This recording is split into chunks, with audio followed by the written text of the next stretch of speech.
What do you do when your entire naval strategy depends on hiding in the dark, and suddenly the dark stops working for you? If you want to understand exactly why that question matters right now over one of the most contested waterways on Earth, stick with me and hit that subscribe button, because this story blends decades of naval history with some of the most advanced sensor technology flying today, and it deserves your full attention. Picture this.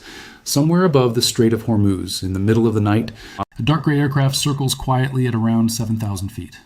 On board sights a 105mm howitzer, a rapid-firing 30mm cannon, laser-guided Hellfire missiles, and precision-guided bombs. This aircraft has one job tonight, and it does that job better than almost anything else in the American arsenal. Find Iran's fast attack boats before those boats find anything else worth attacking. This is the AC-130J Ghostrider, and its arrival in this specific stretch of water might be one of the quieter but more important developments of the entire conflict in the Gulf, because it directly answers a tactic Iran has leaned on since the very moment this waterway turned into a battlefield. To understand why this aircraft matters so much, you first need to understand exactly what Iran has been relying on to contest this narrow, incredibly valuable channel. It is not a conventional navy in any traditional sense. Iran's Revolutionary Guard operates what analysts and pilots have started calling a mosquito fleet, potentially hundreds of small, fast, heavily armed speedboats scattered across the Persian Gulf and the Strait itself. These boats were never built to slug it out with a destroyer in open combat. They were built to swarm, to harass, to create chaos and uncertainty in one of the busiest and most strategically important waterways on the planet. A handful of them racing toward a tanker from multiple directions, or converging on a naval vessel moving through a narrow channel, can force a ship's captain into split-second decisions with almost no margin for error. That has always been the entire point of this approach. Iran does not need to win a conventional naval battle against the United States Navy. It only needs enough cheap, expendable, fast-moving boats causing enough disruption to make keeping the strait open feel painfully costly for anyone trying to move oil and gas through it. This is not a new idea Iran invented for this particular conflict either. It carries real historical roots, stretching back to what is often called the Tanker War, the ugly maritime side conflict tied to the broader Iran-Iraq War back in the late 1980s, when Iranian forces used small boats and naval mines to threaten commercial shipping throughout the Gulf. American Special Operations aviation units flying helicopters off Navy ships had to be brought in specifically to hunt those early threats down. Fast forward to 2020, and the Navy was already publicly training AC-130 gunships alongside patrol boats, specifically to rehearse defeating exactly this kind of small boat swarm. A clear signal that American planners already considered Iran's mosquito fleet a serious, evolving problem years before this current war ever began. So when Iran leaned on the same fast boat doctrine again. Once this conflict started earlier this year, it was not some improvised, desperate tactic.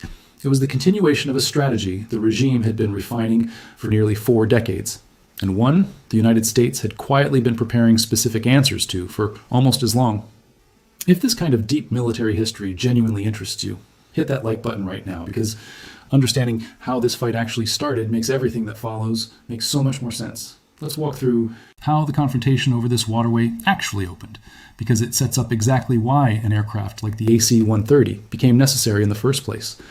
In early March, right after this war began, Iran's Revolutionary Guard officially confirmed the strait was closed to what it called unfriendly nations, allowing only Iran-approved vessels through. Just 2 days later, Iranian officials went even further, claiming their navy had achieved what they described as complete control of the strait. A handful of approved ships, mostly petroleum tankers bound for China and India, continued moving through during this stretch, some reportedly under military escort, while Iran simultaneously threatened to set fire to any other vessel that attempted the crossing without approval. That is the exact environment the United States was walking into when it committed to reopening this waterway.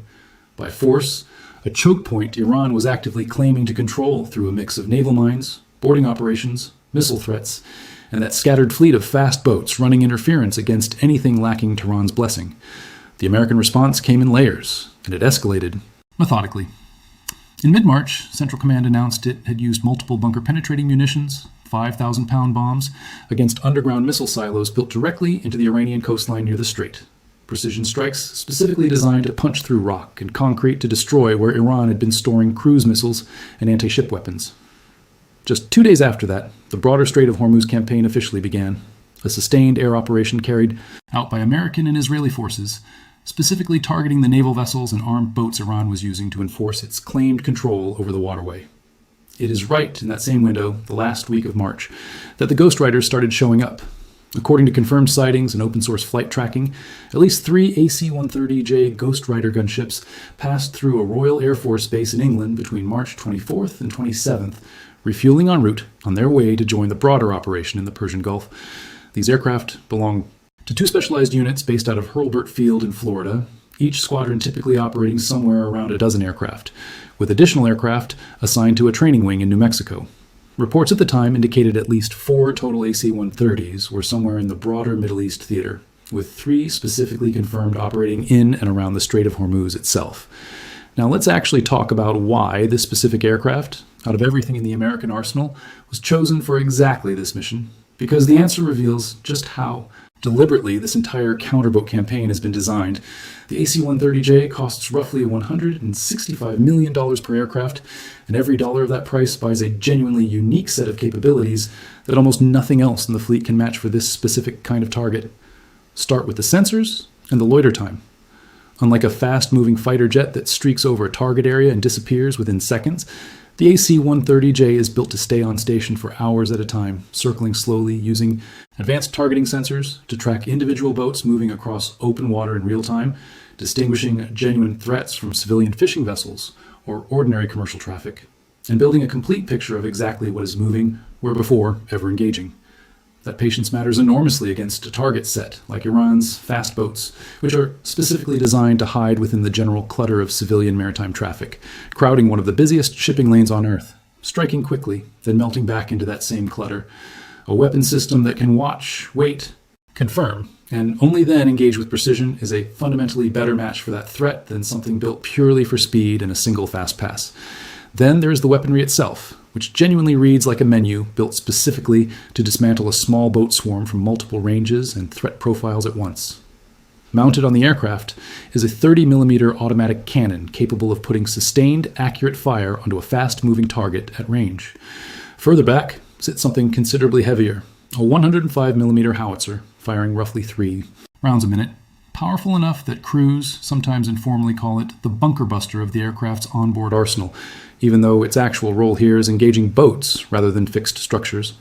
On top of that direct fire capability, the aircraft also carries laser-guided Hellfire missiles and small-diameter precision-guided bombs, giving the crew the flexibility to engage anything from a fast-crossing shot with sustained cannon fire to a single precision munition dropped on a slower-moving vessel from considerably higher up.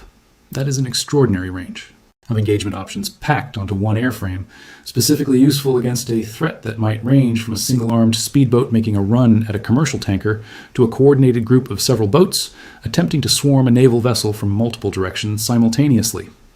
These Ghostriders have not been operating alone out there either, which matters because it tells you this entire counterboat effort was built as a genuinely layered, coordinated system, rather than one aircraft type trying to solve the problem by itself.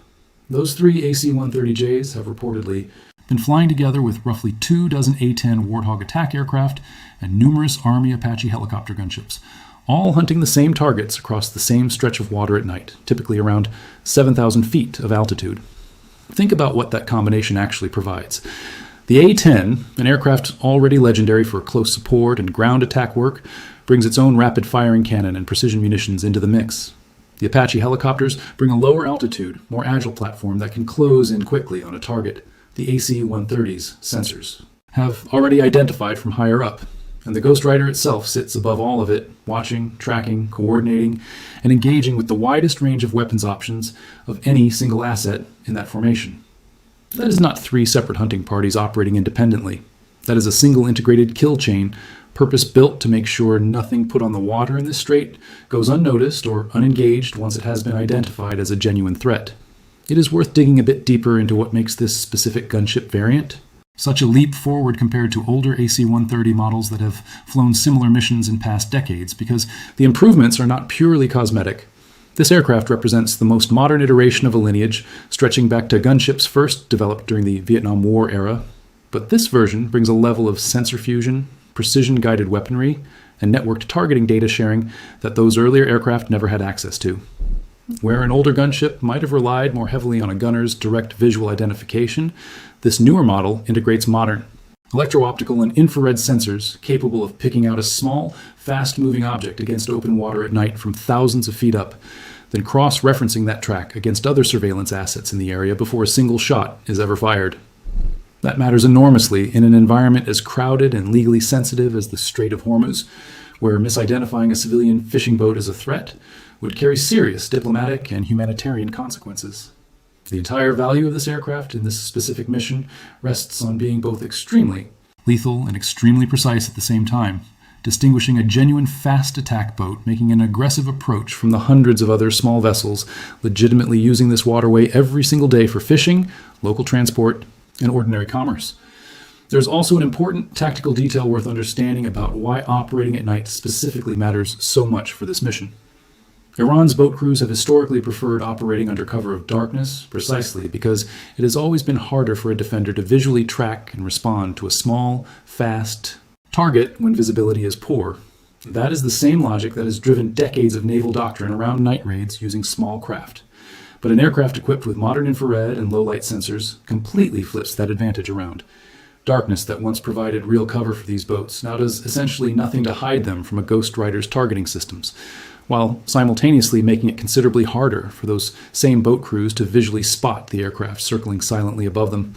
That inversion, turning what used to be a genuine tactical advantage for Iran's mosquito fleet into essentially no advantage at all against this specific countermeasure, is a huge part of why flying these missions at night rather than during daylight makes so much operational sense.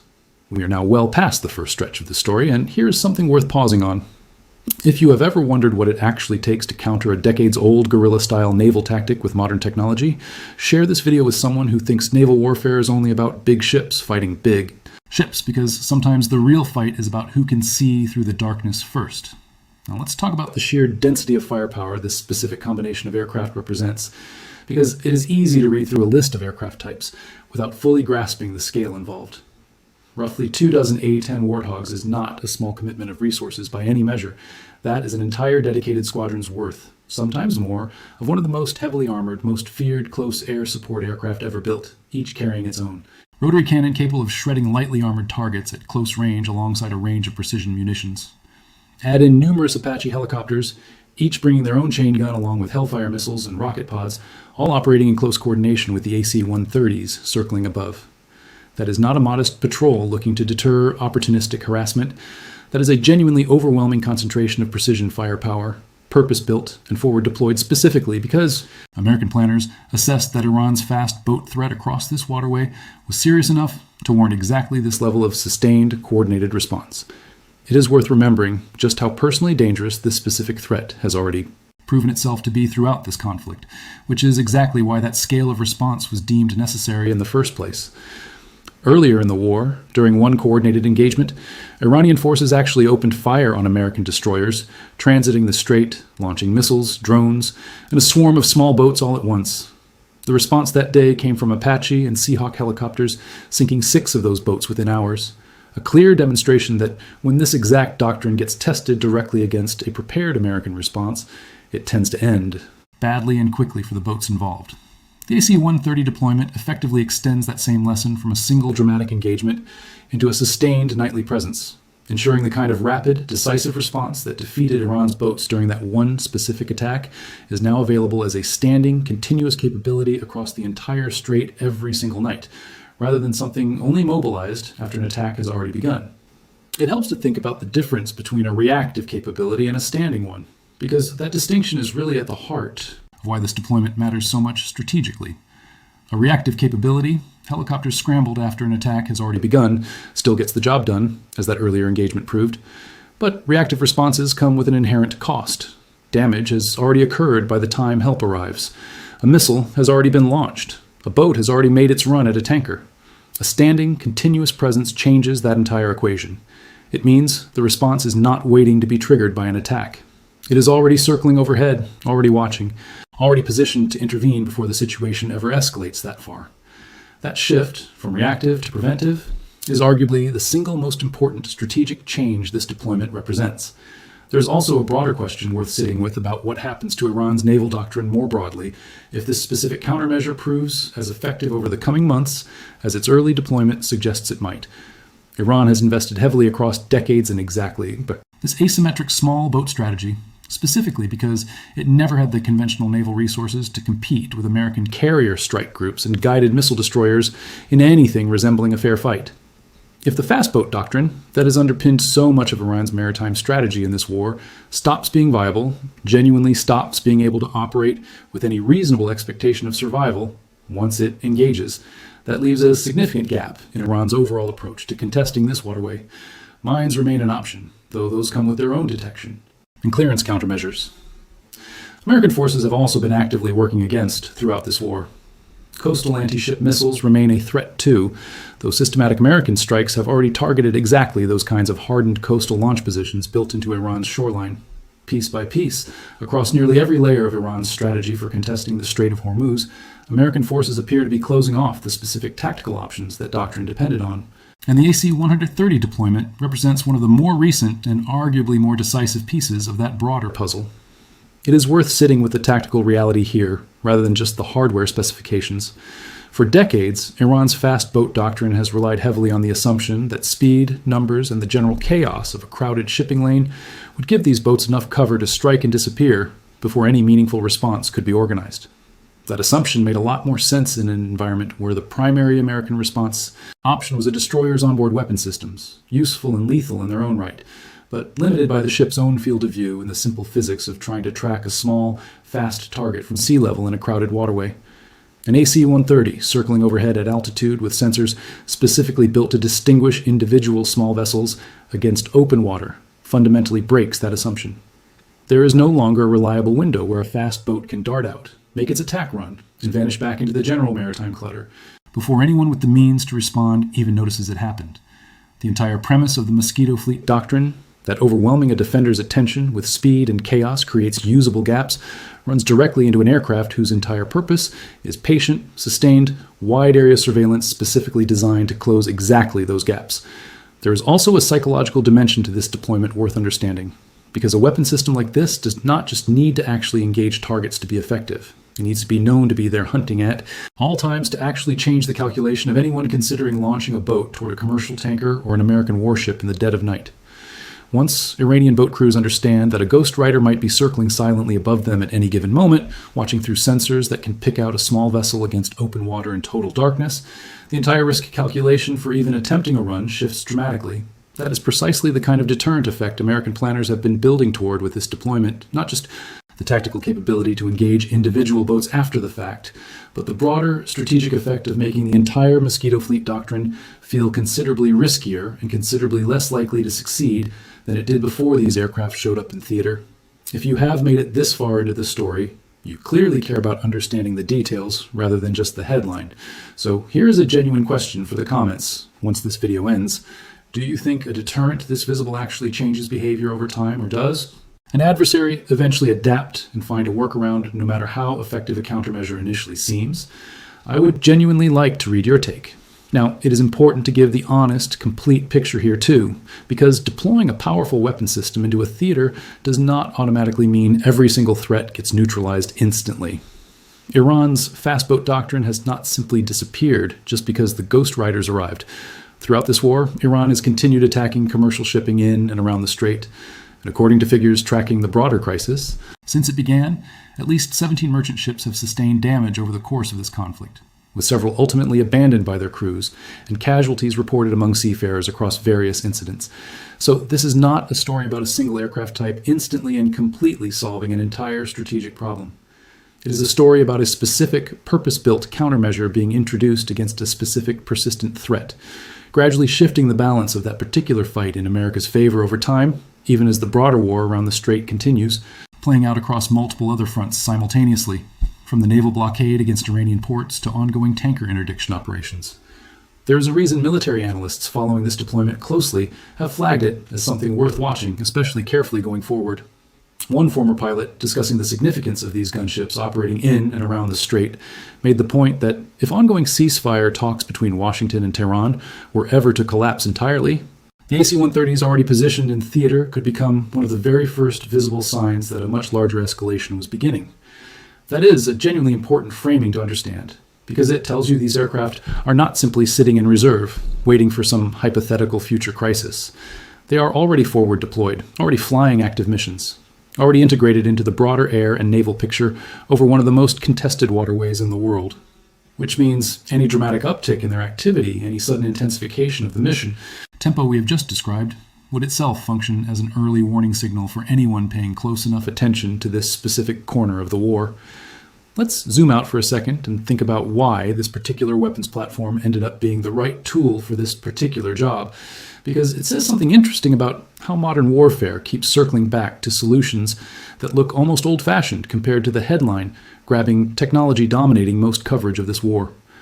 Against a backdrop of directed energy lasers, hypersonic weapons, stealth fighters, and bunker buster bombs punching through hundreds of feet of rock, the AC-130 is in many ways a considerably more traditional platform, a heavily armed gunship built around a design lineage stretching back to the Vietnam War, refined and modernized over decades, but still fundamentally built around the same basic concept.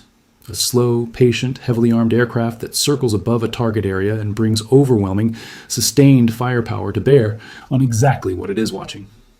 And yet, against this specific threat, small boats trying to hide within crowded, chaotic maritime traffic, that older, patient, sensor-rich approach turns out to be exactly what the problem actually calls for. Sometimes, the most effective answer to a persistent tactical problem is not the newest, flashiest piece of technology available. It is matching the right tool, however traditional its underlying design, to the specific shape of the threat you are actually facing. It is also worth thinking about the broader campaign this deployment fits into, because the AC-130s hunting fast boats over the strait have not been operating in isolation from everything else happening in this war. This is the exact same waterway where American fighter jets have been disabling Iranian oil tankers attempting to reach key export terminals, where guided missile destroyers intercepted an entire wave of Iranian missiles and drones during one major engagement, sinking 6 small boats with helicopters in a single morning, and where a sustained naval blockade has been redirecting dozens of commercial vessels away from Iranian ports every single week. The Ghostrider deployment slots directly into that same overall picture, another specialized tool added to an already substantial and increasingly comprehensive American effort to control every layer of activity happening across this specific stretch of water from the surface all the way up through the air above it. Iran built its entire strategy around contesting this waterway through a combination of mines, missiles, boats, and threats, betting that the sheer complexity of defending against all of those different threat types simultaneously would eventually wear down American resolve or American resources. What has actually happened instead is that the United States has methodically built out a specific, tailored countermeasure against nearly every single one of those individual threat types. The tanker interdiction campaign against the blockade-running threat, the destroyer and helicopter response against the missile and small boat swarm threat, and now the AC-130 alongside its accompanying formation of warthogs and Apaches, specifically against the fast boat harassment threat that has been such a persistent thorn throughout this entire conflict. There is a bigger picture worth drawing out here too, about what this specific deployment tells us regarding how seriously American military planners have taken Iran's mosquito fleet doctrine as a genuine, sustained problem rather than a minor nuisance handled with existing assets. Standing up a dedicated multi-aircraft gunship presence coordinated with dozens of A-10s and numerous Apache helicopters flying regular night missions, specifically hunting small boats, represents a real, sustained commitment of specialized resources that could otherwise be deployed elsewhere in this sprawling multi-front war. That commitment only makes sense if the threat being addressed is genuinely significant enough to warrant it, and everything covered here about Iran's fast boat doctrine, its decades-long history, its role in the opening weeks of this war's fight over the strait, and its continued contribution to damaged commercial shipping throughout this conflict, confirms that it absolutely has been. Iran did not build hundreds of these boats and refine this doctrine across nearly 4 decades because it was a minor sideshow to more serious military planning. It built this capability specifically because for a long time it worked, forcing larger, more expensive naval assets into constant vigilance against a threat that was cheap, numerous, and genuinely difficult to fully neutralize using conventional means. That is exactly why introducing a platform specifically engineered around patient, wide area, sensor-driven hunting represents such a meaningful shift in this particular fight. It is not just adding more firepower to the theater, it is specifically closing the exact tactical gap that made Iran's entire mosquito fleet strategy viable in the first place. The gap between how quickly and quietly a small boat could strike and disappear, and how quickly and comprehensively American forces could actually track, identify, and respond to the threat across a busy, chaotic waterway. Close that gap enough, and the entire doctrine built around exploiting it starts to lose its fundamental logic, regardless of how many boats Iran still has sitting in reserve somewhere along its coastline. So where does this actually leave things going forward? Given everything walked through here, it seems clear that Iran's fast boat doctrine, for the first time in this entire conflict, is facing a countermeasure specifically designed around its exact weaknesses, rather than a general-purpose response improvised on the fly.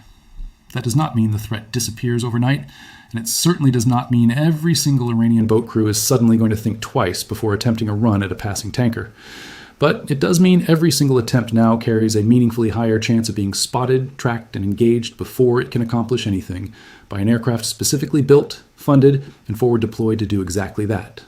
Combine that with everything else happening across this same waterway, the blockade squeezing Iran's own ports, the tanker interdiction, campaign choking off traffic, and the broader pattern across this entire war of American forces steadily closing off the specific tactical gaps Iran has tried to exploit one after another. And you start to see a pattern emerging that stretches well beyond just this one aircraft or this one threat. Does this specific deployment mark the point where Iran's mosquito fleet doctrine finally stops being a viable strategy after nearly 4 decades of relying on it? Or does Iran find some new adaptation to work around exactly this kind of aerial surveillance, the same way it has tried to adapt to every other countermeasure thrown at it throughout this war? There is a real case to be made either way.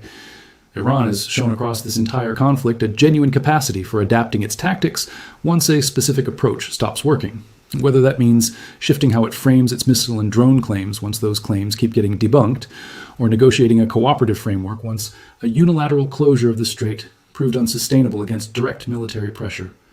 It is entirely possible Iran's fast boat crews adapt too, shifting towards smaller numbers of higher value targets, relying more heavily on decoys and civilian cover, or simply accepting a much lower operational tempo in exchange for lower losses.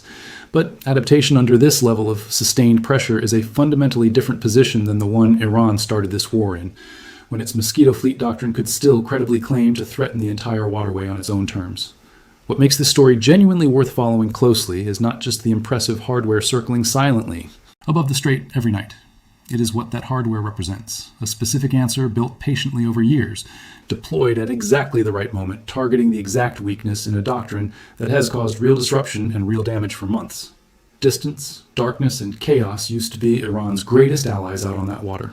One by one, each of those advantages is quietly being taken away, not through a single dramatic strike, but through the patient, methodical presence of an aircraft built specifically to watch, wait, and respond the moment it needs to. If you found this breakdown genuinely useful, subscribe for more of this kind of detailed military analysis, and let me know in the comments whether you think this fight over the Strait of Hormuz has already been decided, or whether Iran still has a card left to play.